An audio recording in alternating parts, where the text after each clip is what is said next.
الرحمن الرحيم مالك يوم الدين إياك نعبد وإياك نستعين اهدنا الصراط المستقيم صراط الذين أنعمت عليهم غير المغضوب عليهم ولا الضالين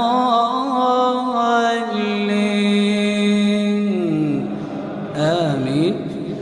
أفأصفاكم ربكم بالبنين واتخذ من الملائكة إناثا إنكم لتقولون قولا عظيما ولقد صرفنا في هذا القرآن ليذكروا وما يزيدهم إلا نفورا قل لو كان معه آلهة كما يقولون